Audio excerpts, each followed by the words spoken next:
ni po in hutling zo lo hi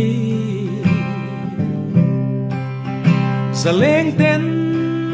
min selin min dem tri a ome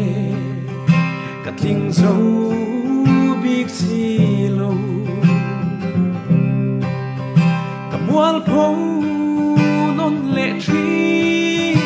kalal pa